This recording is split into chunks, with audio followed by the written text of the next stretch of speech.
I stared at my phone, the group text to my family unanswered, the silence louder than the chaos of LaGuardia Airport around me.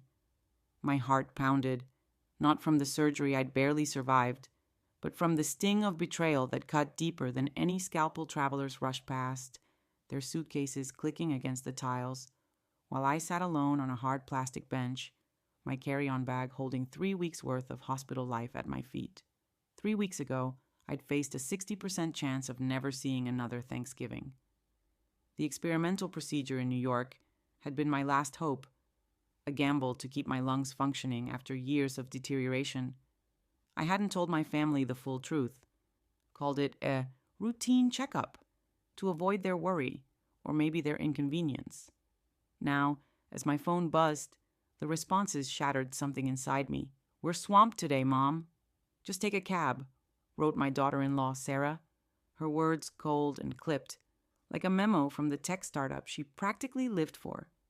Then my son, Nathan, my only child, "Why didn't you plan this better? I've got a deposition at 2. The words blurred through my tears.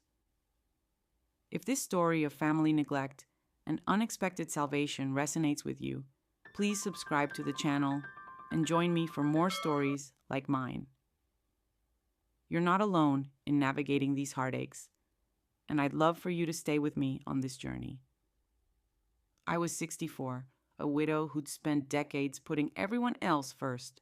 After my husband James died 12 years ago, I'd thrown myself into supporting Nathan, paying for his law school textbooks, watching my grandkids, Emma, Noah, and Lily, 5 days a week while Sarah built her career at Apex Innovations.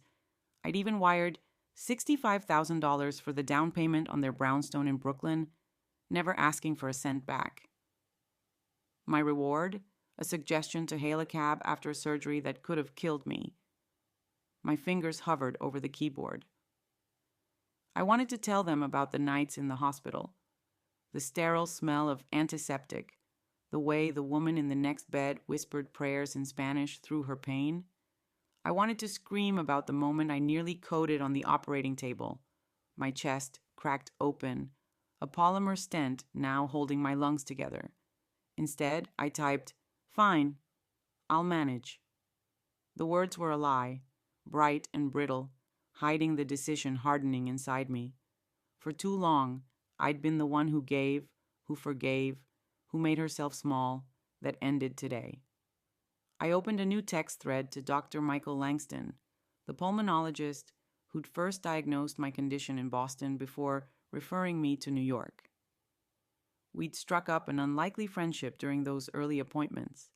His quiet humor and steady presence, a lifeline when I felt like I was drowning. "Michael," I typed, still hesitant to use his first name despite his insistence. "I just landed at LaGuardia after surgery family's tied up, so I'm sorting out transport. Hope all's well with you." I sent it, expecting nothing. He was probably in a conference or with his own family, not worrying about a widow's airport predicament. My phone rang within seconds. Ellen, his voice, calm but warm, cut through the airport noise. "Where are you exactly?" I blinked, startled. "Terminal D, near Gate 12, but—" "Stay put," he interrupted. "I'm in Manhattan for a seminar, just wrapped up. I can be there in 20 minutes. Do you have luggage?" "Just a carry-on," I said, patting the worn suitcase beside me. "Ellen, you just had major thoracic surgery. You're not wrestling with cabs or apps. Text me if you move. I'll find you." I sat there, stunned. Dr. Michael Langston, whose research on pulmonary stents was cited in journals I couldn't pronounce, who had a waiting list longer than my grocery bill, was dropping everything to pick me up. I checked my reflection in a compact mirror and grimaced. 3 weeks in a hospital bed had left me gaunt, my auburn hair dulled to a tired gray, my sweater sagging over a frame that had lost 10 pounds I dabbed on some rose lipstick, a small act of defiance against my exhaustion, and waited. True to his word, 20 minutes later, a sleek gray Audi pulled up to the curb. A driver stepped out, tall, impeccably dressed, with a polite nod. "Mrs. Carter, I'm Daniel. Dr. Langston's assistant. He's waiting in the car. Before I could protest, another figure emerged, Michael, 68, with salt and pepper hair and hazel eyes that seemed to see straight through me, wore a tailored blazer that screamed understated wealth. Ellen, he said, his smile softening the lines of his face, I was worried about you. How did the surgery go? The genuine concern in his voice nearly broke me after my family's indifference. I forced a smile. I'm still breathing, so that's something. He studied me, his gaze sharp but kind. You're tougher than you look, but you've been through hell. Let's get you settled. He offered his arm, a gesture so gallant it felt like stepping into another era. I hesitated, then took it, feeling the steady strength beneath his sleeve. Daniel loaded my suitcase as Michael guided me to the car. You didn't have to do this, I murmured. You're not an imposition, Ellen, he said firmly. You're a priority. His words sent a warmth through me I hadn't felt in years. As we slid into the Audi's leather interior, I wondered what Nathan and Sarah would think if they saw me now. Chauffeured by a world-renowned doctor after they'd left me stranded, little did I know their frantic calls would start flooding my phone within hours, not out of worry for me, but because of who had come to my rescue. The Audi moved smoothly through New York traffic, the city's chaos muted by tinted windows. Michael sat beside me, leaving a respectful distance, his presence both comforting and disorienting. You didn't answer my question, he said gently. Why wasn't your family here? I smoothed my sweater, avoiding his eyes. How could I explain without sounding like a martyr? They're busy, I said finally. Nathan's got a big case at his firm, and Sarah's pitching some AI project to investors. They've got a lot on their plates. Michael's gaze didn't waver. Busy enough to leave you at the airport after lung surgery? His bluntness stung, but it wasn't cruel. It was honest. I didn't tell them how serious it was, I admitted. I said it was a checkup. Didn't want to burden them. He shook his head, a flicker of frustration in his eyes. Ellen, you had a 40% chance of not waking up from that procedure. That's not a burden. It's a crisis. Why hide it? The question pierced something I'd buried deep. Why had I hidden it? Because I'd spent years making myself invisible, shrinking to fit into their lives. They've got their own priorities, I said softly. The kids, their careers, their house. I didn't want to disrupt that. Michael leaned back, his expression unreadable. And what about your priorities? Who's looking out for you? I turned to the window, watching skyscrapers blur past. I've always looked out for myself. The lie tasted bitter. For years, I justified their neglect. Nathan's missed calls, Sarah's curt texts, the way they'd thank me for watching the kids, but never ask how I was. Michael's voice softened. May I ask something personal? I nodded, bracing myself. Do they know who I am? The question caught me off guard. I mentioned consulting with you in Boston, I said. Sarah was curious. Your name carries weight in her tech circles. She asked if I could introduce you. His lips tightened slightly, a shadow crossing his face. Did she now? And what did you say? I told her it wasn't appropriate. Our talks were about my health, not her networking. He smiled, a small, approving curve. You've got integrity, Ellen. That's rare. The conversation shifted to my surgery. Technical details about the polymer stent, the recovery timeline, things the New York doctors hadn't explained with his clarity. His ability to distill complex science into something human was a gift, like the way he'd explained my diagnosis months ago over coffee, making me laugh despite the fear. As we neared my modest Queens apartment, I felt a pang of reluctance. The thought of returning to my quiet, orderly life, empty since James's death, felt heavier after this unexpected connection. Would you like Daniel and me to help you settle in? Michael asked, sensing my hesitation. You shouldn't be lifting anything heavy yet. I shook my head. You've done more than enough. It's not enough, he countered, his tone firm but kind. "Doctor's orders. Let us make sure you're set." I smiled despite myself. "Well, if it's doctor's orders." Daniel carried my suitcase up the narrow stairs to my second-floor walk-up, while Michael followed, commenting on the framed photos of Nathan and the kids lining the hallway. My apartment was small but warm, with thrift store furniture and a quilt James's mother had made. Michael moved through it with genuine interest, pausing at a photo of James and me at Coney Island, 1998. "You look happy here," he said softly. "We were," I replied, my throat tight. "That was before everything changed." He nodded, not pushing, and insisted on making tea while Daniel ran to the corner store with a list Michael had written. Fresh produce, lean proteins, nothing processed, recovery demands proper fuel, Michael said, setting a steaming mug of chamomile in front of me. My mother swore by tea for everything short of a broken bone.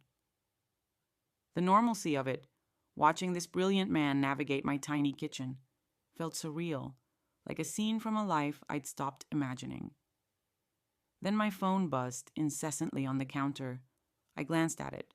27 missed calls, 19 texts, all from Nathan and Sarah. Michael raised an eyebrow. "Something urgent?" I unlocked the phone, my stomach sinking as I opened a social media notification.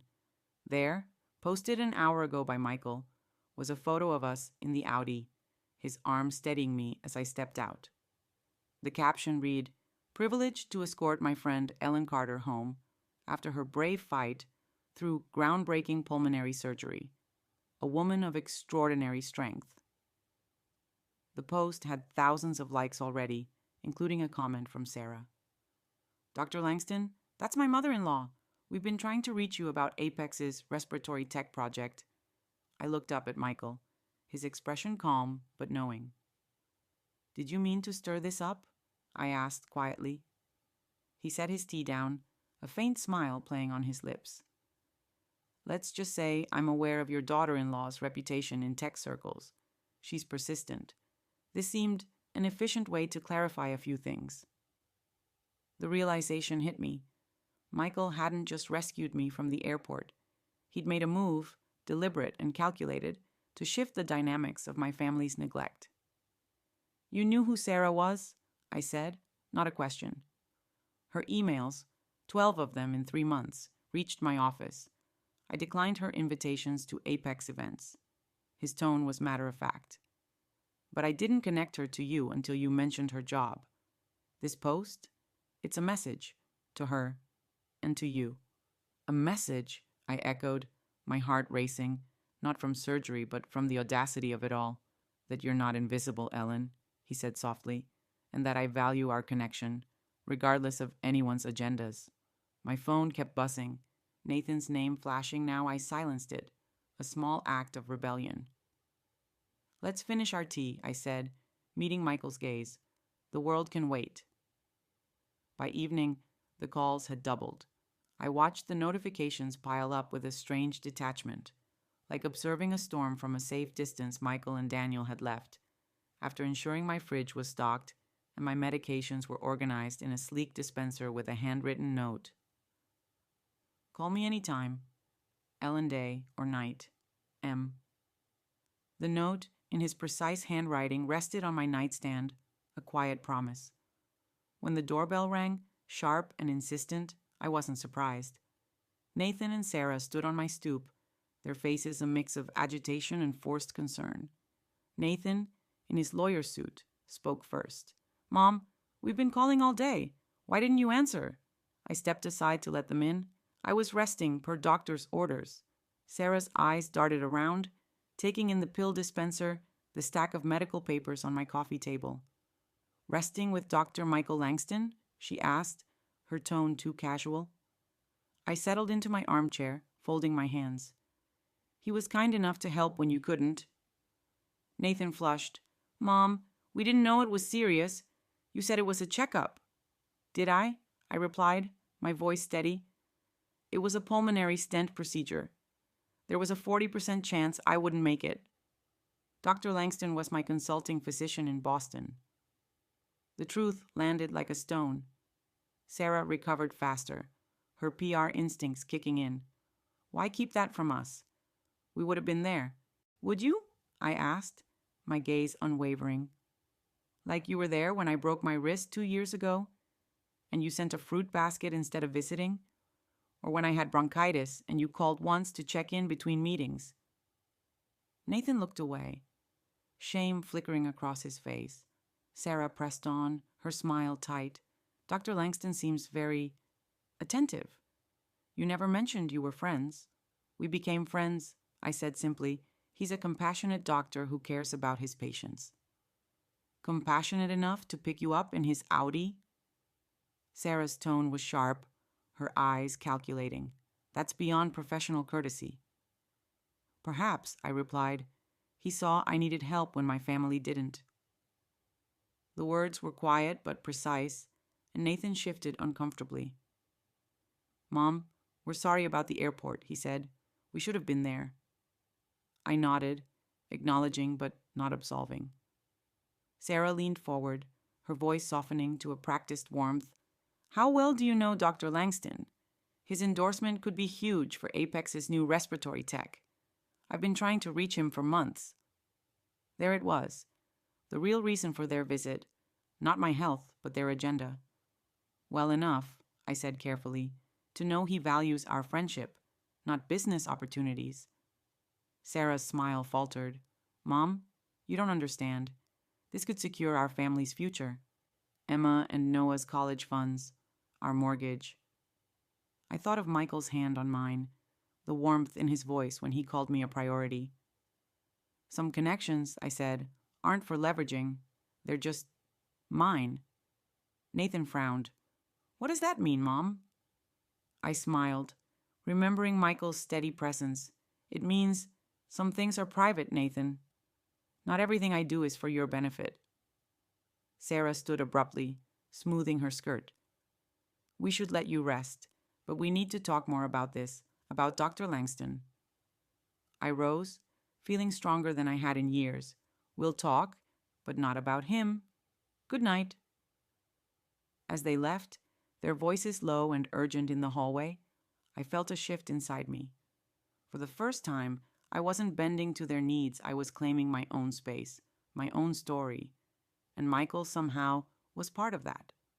3 days later, Michael invited me to dinner at a quiet Italian restaurant in the West Village, a place with candlelit tables, and no pretension. I chose a simple navy dress, one James had loved, and applied the same rose lipstick, wondering if this was a date or just a kind gesture. At 64, the idea of romance felt like a foreign language. I'd forgotten how to speak. Michael was waiting outside, his casual sweater and slacks, making him look less like a renowned doctor and more like a man who'd stepped out of my dreams. Ellen, he said, his smile crinkling his eyes, you look radiant. I laughed, self-conscious. Hospital chic isn't a style, Michael. It's not the clothes, he said, his gaze steady. It's you. Over plates of grilled branzino and roasted vegetables, we talked about my recovery, his research, the poetry he loved, Rilke, surprisingly, and the way New York's skyline felt like a living thing. When he asked about Nathan and Sarah, I hesitated, then told the truth, their visit, their focus on his influence, their shock at our connection. He listened without interrupting, his expression thoughtful. You didn't deserve that, he said finally, being reduced to a means to an end. I've let it happen, I admitted. For years, I thought my role was to support them, no questions asked. He reached across the table, his fingers brushing mine. And now? Now, I said, meeting his eyes. I'm starting to see I deserve more. His hand lingered, warm and grounding. You do, Ellen. More than you know. The moment felt fragile, like a soap bubble catching the light. I wanted to hold on to it, but my phone buzzed. Shattering the spell, Sarah's name flashed on the screen. Saw you at Il Cantuccio tonight. Didn't know you were dining with Dr. Langston again. Can we meet tomorrow? Need to discuss Apex. I set the phone down, my appetite fading. How did she know we were here? I asked, unease creeping in. Michael's jaw tightened. Sarah's resourceful. Apex has connections in this city. Someone probably recognized me. His tone softened. I'm sorry, Ellen. I didn't mean to pull you into this. You didn't, I said firmly. They did. The next morning, Sarah arrived at my apartment with a bakery bag. Blueberry muffins, my favorite, and a forced smile. I thought we could talk, she said, setting the bag on my counter. Family catching up. I poured us coffee, decaf for me, and sat across from her. You knew I was at Il Cantuccio last night, I said, cutting to the chase. How? She blinked, caught off guard. A colleague was dining there. Small world. Small enough for them to text you immediately? I pressed. Her fingers tightened around her mug. Ellen, I'm just trying to understand your relationship with Dr. Langston. It's unexpected. For you or for Apex? I asked. Her smile stiffened. For the family. His influence could change everything for us. I sipped my coffee, letting her words hang. My friendship with Michael isn't a business deal, Sarah. It's personal. Her eyes narrowed, frustration breaking through. You don't get it. Apex's respiratory tech could save lives. Maybe even yours Langston's endorsement could make that happen. One introduction, Ellen. That's all I'm asking. He's aware of Apex's interest, I said, recalling Michael's comment about her emails. He's not interested. Sarah's face paled.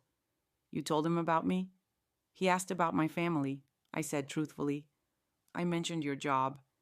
He already knew about your outreach. She stood, her composure cracking. Do you realize what this could do to my career? To our family's future?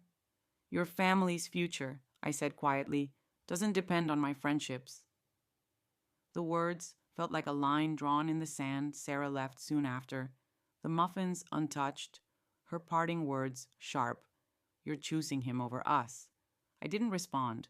For the first time, I wasn't choosing anyone over anyone else. I was choosing myself. Michael invited me to a charity gala the following weekend, a black tie event at the Met benefiting pulmonary research. It's a big stage, he warned over the phone. Your family might be there, given Apex's interests. I hesitated, then agreed. I'm done hiding, Michael. His voice warmed. That's my Ellen. Daniel arrived with a stylist, Clara, and a rack of gowns. I chose a deep sapphire dress that hugged my frame without apology. Its silk, catching the light like a midnight sea. Clara pinned my hair into a sleek chignon, and when I looked in the mirror, I saw not just a 64-year-old widow, but a woman claiming her place. Michael had sent sapphire earrings on loan, their delicate sparkle a quiet echo of his thoughtfulness. At the gala, the Met's grand staircase glowed under chandeliers, the crowd a sea of tuxedos and gowns.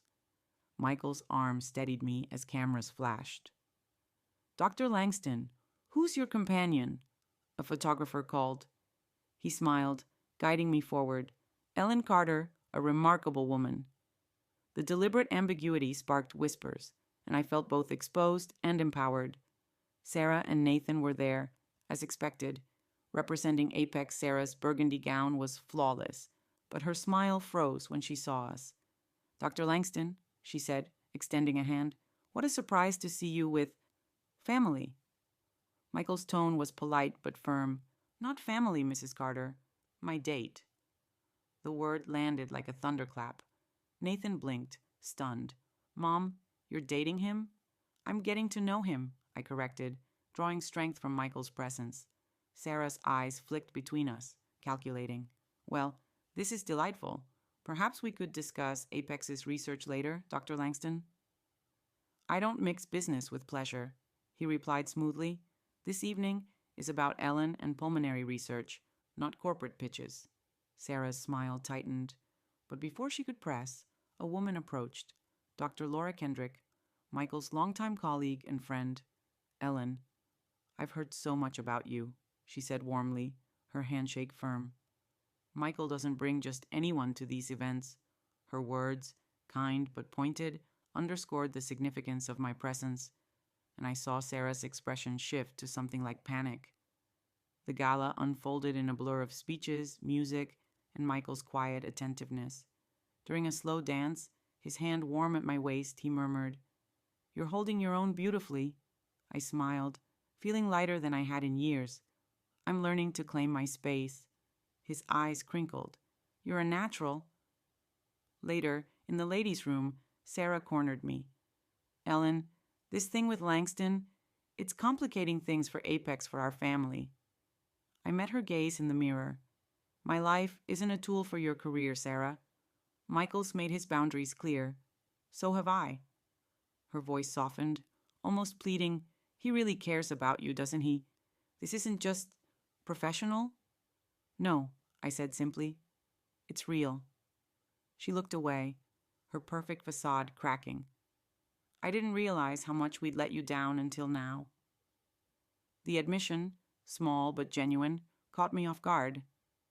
"It's not too late to change that," I said. "But it starts with respect, not agendas." The night ended on the Met's balcony, Michael's jacket around my shoulders, the city sparkling below. "You orchestrated this, didn't you?" I asked. The gala, the photo, Sarah's reaction. He didn't deny it. "I saw a chance to set boundaries and show you your worth. But the date part? That's all me wanting to be with you." His honesty, raw and unguarded, made my heart race.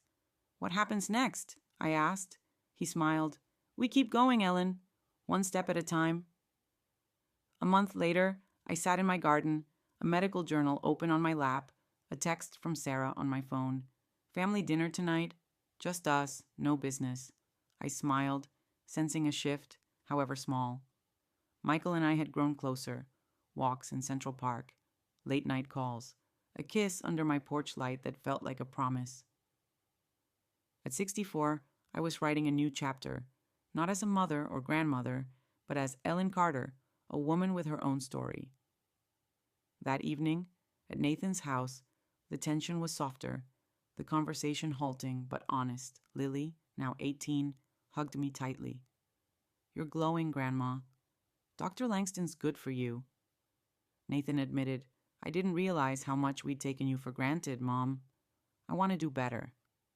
Sarah nodded, her guard down for once. "We both do." As I left, Michael's text lit up my phone. "How'd it go?" "Thinking of you," I replied. "Better than expected dinner tomorrow?" His response was immediate. "Always. You're my priority." Back home, I stood on my porch, the same spot where I'd landed weeks ago, alone and overlooked. Now, candlelight from that night flickered in my memory, a symbol of new beginnings. At 64, with a repaired heart and a reclaimed life, I was no longer invisible. I was Ellen, and I was enough. Have you ever had to walk away from something or someone to reclaim your own space? Share your thoughts in the comments, and if you want to hear more stories like mine, subscribe to the channel and stay with me for the next one.